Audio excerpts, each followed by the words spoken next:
Welcome to Africa's Vision Television Network. I'm your guest host, Omar Ashaka.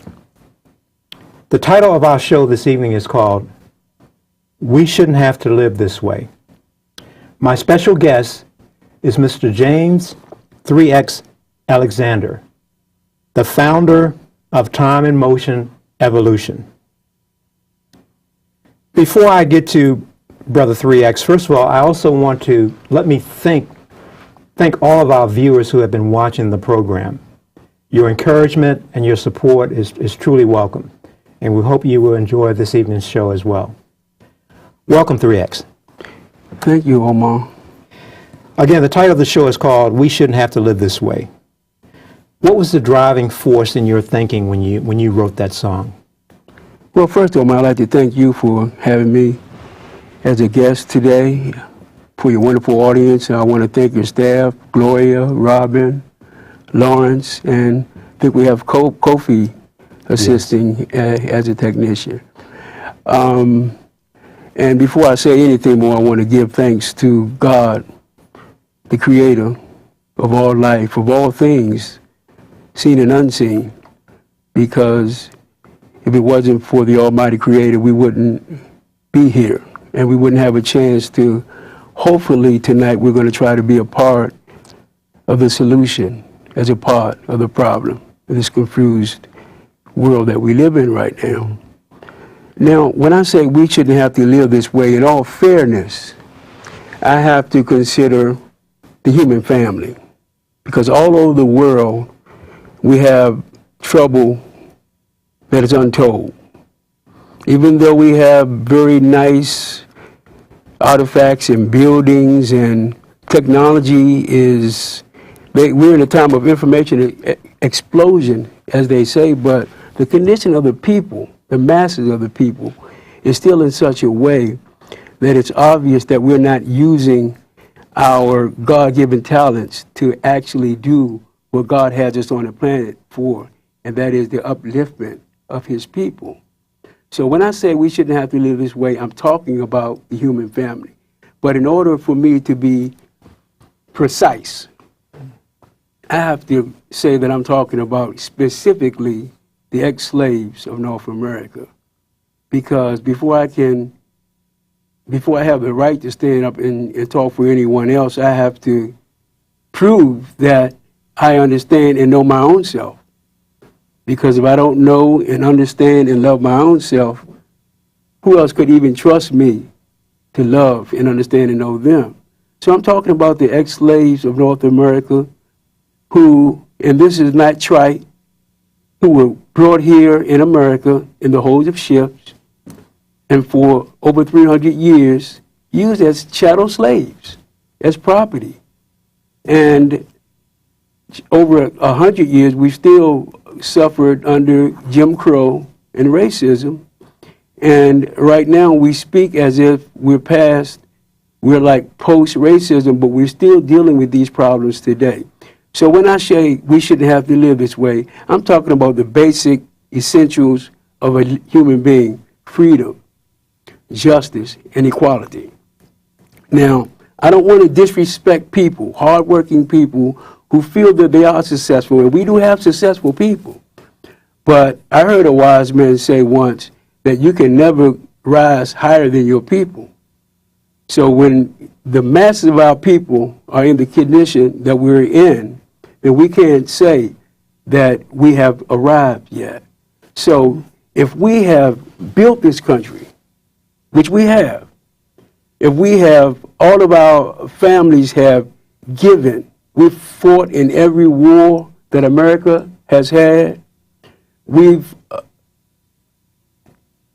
strove for our rights the nonviolent way. And we've done everything that is even scripturally described as a humble people to be free. And we still don't have true freedom. We still don't have true justice. And we still don't have equality. So when I say we shouldn't have to live this way, I'm saying that we should be in a better condition than we are as a people. And I think if we were in a better condition, then that would make this country in a better position, and it would make the world in a better position. Well, 3X, you said quite a bit there. Let me play devil's advocate here. You mentioned 400 years ago. Let's talk about 2010, and let's talk about, in your opinion, are there any self-destructive things going on in the African American community that's preventing freedom and justice? Of course, I have my opinion, but I want to hear yours. Well, these are the things that you see every day. You see it on the news every day. The self-destructive things that we do, and I don't want to sound combative, but I got to tell the truth or I'm going to sit here and talk. And that's what we want. Okay? And you see our self-destruction every day. It's always that's the first thing you see when you watch the news.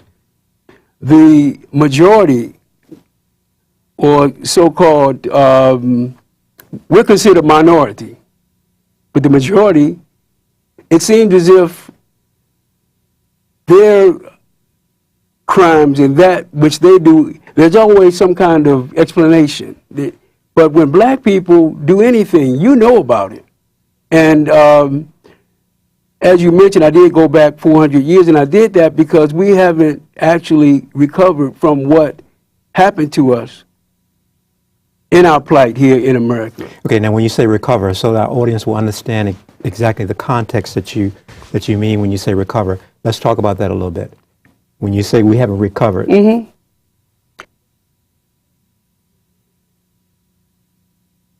Something that most people are familiar with. Mm-hmm. Carter G. Wood's book, The Miseducation of the Negro. We haven't been taught, we haven't been given that which is necessary to change our conditions. We haven't been given the knowledge, the wisdom, and the understanding that it would take to change the condition of a people that have been through what black people have been through in America. We don't associate ourselves to which we should associate ourselves with. We should look at ourselves as the people that Moses came to. We've been in slavery for over 400 years, so we should be expecting God knowledge. We should be expecting that to come to us that God has done with every other people that have been in our condition. There's never been a situation where you had slave and you had slave master in the good book that God's solution wasn't some type of separation or come out of her, my people, so that ye be not partakers of her sins and her plagues. America does not want to admit. America is in denial, black and white, of the situation that black people have been put through. And that's hurting our youth, and that is hurting us because we are guilty of that. And that's an interesting point, because I was going to ask you, when you say America doesn't want to do this, that, and the other, you mentioned both black and white. That's correct. So let's talk about that black component of that problem that you're talking about. How did the black Americans become part of the problem rather than being on board with the solution? Because we have been taught by America. We haven't had anyone to come and teach us that which we need to know. When we did have those to come, Elijah Muhammad, Marcus Garvey, Malcolm X, whenever we have had those to come to teach us, the system has caused us to look at them as some type of monster or something that we shouldn't listen to or something that is wrong. So we haven't been educated by those who have had our full concern. Okay. With 3X, because time is really moving on, and one of the things we want to do is we do want to talk about, we want to speak the truth. That's correct. And one of the things, and I have deep respect for Marcus Garvey, a whole lot of folks. But look, my grandfather taught me, my grandmother taught me to be a proud black man. So I'm sure there are a lot of grandmothers out there, because everybody doesn't have to be in the limelight to teach you. And so in 2010, and I recognize there have been a lot of miseducated folks, But how do we today get our young people back on track? You and I, we had a chance to talk the other night about the rap songs, for example, that's poisoning the minds of our children. Yet so many of us seem to let that survive, if you will. Collectively, we have not come together and say, okay, enough of that rap where you're disrespecting our black women. How do you respond to that? Because we're not the producers. We're not the owners of the vehicle that would give us the success in those areas. We've had many of our artists and musicians that have come forward and have been inspired by what is called black liberation. But once they present their product, it's always been changed. They've always been given advice that would sort of take them away from the hard fact truth, which is too hard for America, black and white, to accept. It's human nature to want medicine to go down easy. No one wants to take the bitter pill, but a lot of times it's that bitter pill that you need to actually, you may feel bad when you first take it, but once it starts working, then you have the solution to what your ill is. And our solution is the true knowledge of self. Yes, Omar, a lot of our people have been taught very well by their parents, by their grandparents. And this is what I was talking about when I said no disrespect, because we have a lot of successful black people. But again, I repeat, you can't rise any higher than your people. Well, 3X also, let me jump in here now, because I want to make sure it's clear with our audience, because I think we also have in my mind, there's this issue with terminology. When you say a lot of successful black people, see, it depends on how you define success.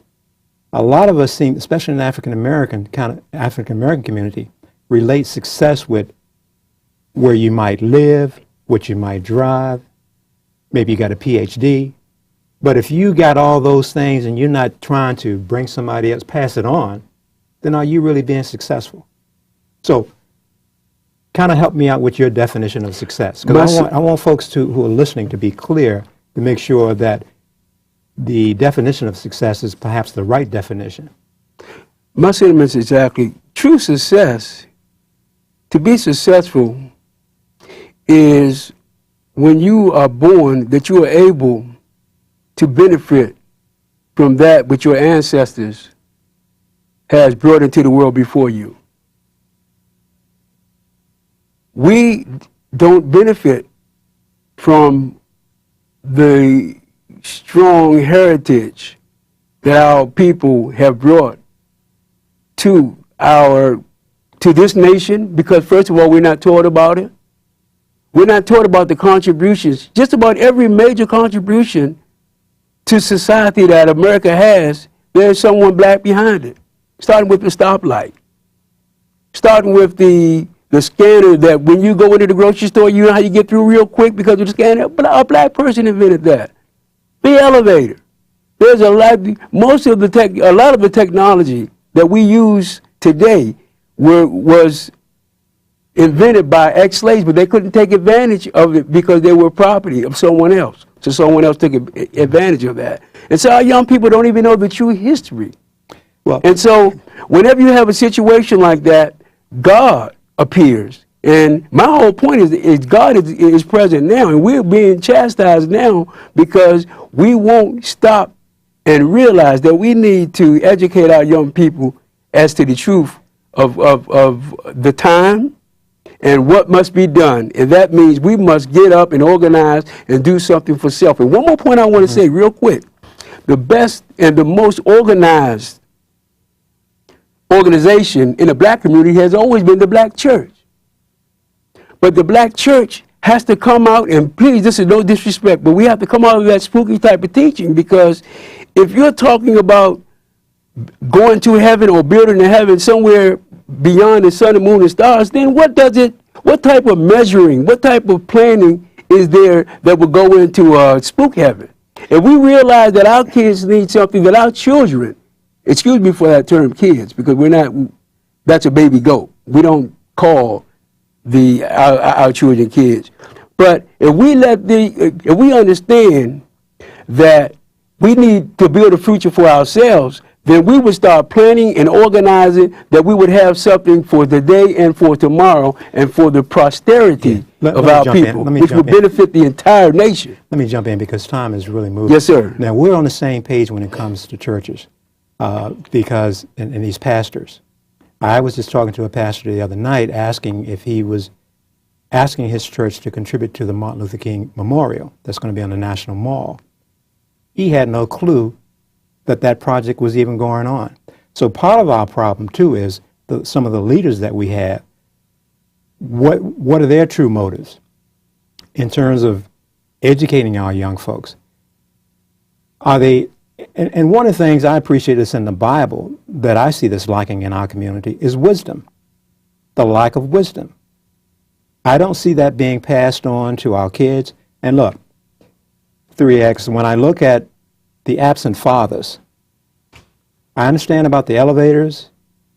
I mean, we had a lot of African-American folks who've developed and invented a whole lot of things that we haven't gotten credit for.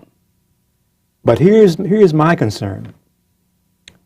Since I've been on this planet, you know, we got our men are not taking care of, not all of our men, but we have a number of our men who are not taking care of our children.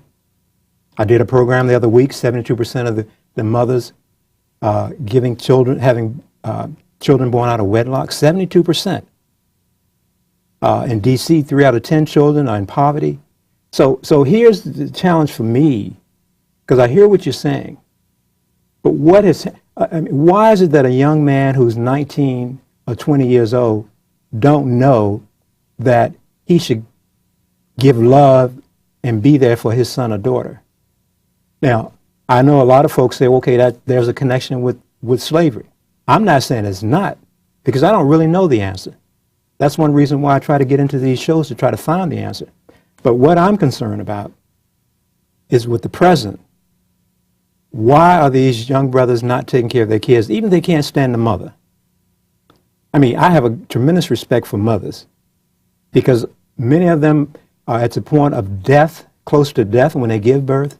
So what has happened as to why some of our young men, and unfortunately it seems like a number of them, and look, I know there's a connection to the jobs, if they don't have jobs, but then it makes me wonder, because as you were talking before, I thought about all these black historical colleges, all these graduates. What are we doing collectively? And let me just say this too. The Tea Party's out there because they upset with President Obama. They got their own selfish interests. But collectively, in a very visible way, where are the African Americans say, look, don't be drawing no mustache on President Obama, making him looking like some Hitler. Where are we? We were out there to put him in the office, but where have we been with all this negative and nasty talk? So I'm just saying, 3X, my concern is, how do we turn this thing around? How do we stop having our young men going to prison? And let me just say this too, because I know we got some crooked judges, and I know a lot of our young men get shipped to prison, and it's not their fault. But sometimes too, like a poem I wrote, sometimes we don't use common sense. We do some crazy stuff. That's true. Now, one thing you talked about though, real quick, I want you to kind of highlight this, 3X. You and I were talking the other night, we talked about at one time with Motown, how people like Smokey Robinson, for example, how he did a lot of singing about love. I got one of his albums here. Are You Still Here? Old Fashioned Love. The Temptations, My Girl.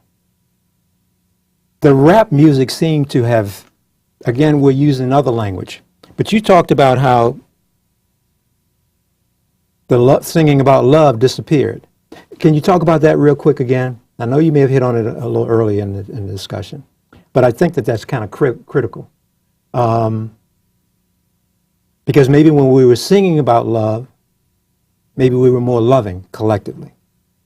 Well, Omar, you said a lot, but just for your listening audience and for myself, I want to backtrack for 1 second and let you know that, again, it does go back to slavery, because when you're in slavery, you were property. You didn't have to take care of your wife or your children. You didn't have them. They were property of the slave master. He could sell whoever he wanted. And then coming up to the modern times, when in order for the young lady to get assistance from the government, see, these things haven't changed. You couldn't have a man around. If the father was around, then she didn't get that welfare check. And so we have to understand that this, you might not want to call it a conspiracy. You can call it whatever you want. But the truth is, we still have been treated as property, and we haven't come together as a people, because the only we can do this through the knowledge of God, only we, and the knowledge of self. Only we can bring ourselves out of the condition that we've been placed in, because unfortunately, I have to say, someone who didn't treat you right, you don't expect them to turn around and to teach you right. That respect is going to have to come from us. Now, the next part of your question was about the love. Excellent example. If you think about in the days of Motown, see, you had Elijah Muhammad teaching the knowledge of self. You had Minister Louis Farrakhan, who's still with us present today, and I wish more people would listen to that man. You had Malcolm X. And so when these artists heard these, the truth about themselves, the true love was coming out. So you could hear in the lyrics of Smokey Robinson, it was true love. I will build you a castle with a tower so high that it reaches the moon. I'll get the melody from Birds That Fly. All of the lyrics and the true love that came out of that, it wasn't the freaky stuff. It was the true love. And I wouldn't be afraid to say, if we get that spirit back again, then a lot of the fallen fighters that are just sitting waiting for the right moment, the right spirit, will rise up again and bring the love back to our communities, because it's not going to be done without love. Right now, we're in a situation of hopelessness. We're in a situation of apathy, because we're following, and I'm sorry to say, but I'm not sorry to say, we're following a nation that is guilty and don't want to look back and correct their problem. So we have to correct the problem for ourselves, and hopefully we can be an example, because if we could follow examples of other people, black people never negate what the Jews went through in a Holocaust. We always sympathize with other people. But if we could sympathize with other people, why can't we tell our story, and then the other people look at our story? I got to cut you off. You say we sympathize with other people. Yes. You think collectively we do that? Yeah, because this is what we're taught. Well, let me move on, and I'll try to tie that question to my question about. Okay. There's a formula, because all of us.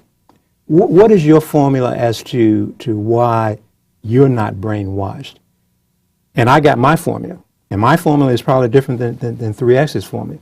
But what is your formula, real quick, that you can share with our audience as to why you have been able to escape this system, and therefore by you being able to escape it, you pass it on to your family, so your family is not a victim of that. I got my formula, and hopefully my family is not a victim of this connection to our slavery, to our past.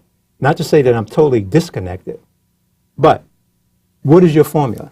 Okay, we're all victims, but my formula is the grace of Allah in nature, the grace of God in nature. If I gave you a book full of pictures, and there were 50 pages, and I told you that your picture was on page 19, even though you had a lot of friends and schoolmates, you would probably, when you open the book, go straight to your picture first. Make sure you was all right, then you go back and check everything else out. My knowledge that when I read the Bible now, I look at self. I look at our people, and I look for us in that book. I look for our condition. I see so many examples that point to the black man and woman of America. Okay. You know, 3X Time has really moved on.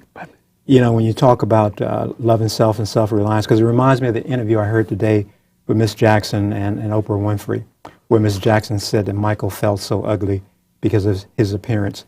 I guess we're going to probably have to do another show, because we do want you to perform the song From Shackles to Knowledge. Real quick, we're going to just kind of ask our audience to stay tuned as we set the stage for you to do a quick version of Shackles to Knowledge. And we'll have to have you back, but we definitely want to hear part of that song. Thank you very much. Okay. Appreciate that.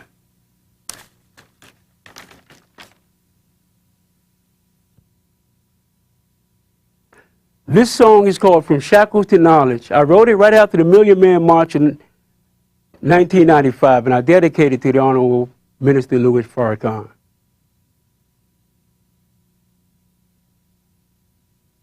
Spread out and tell the truth. He came for you.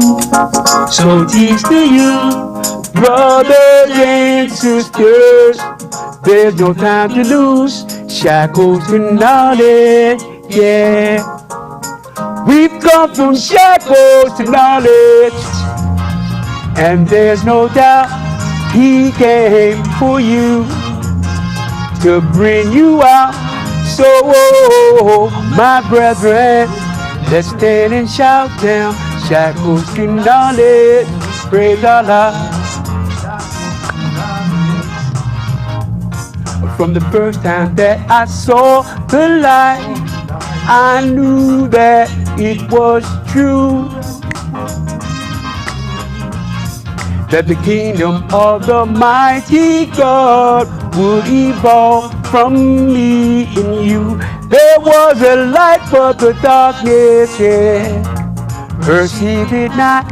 The wisdom of our God we had forgot. So, my brethren, forsake him not now. Shackles to knowledge, he's the way.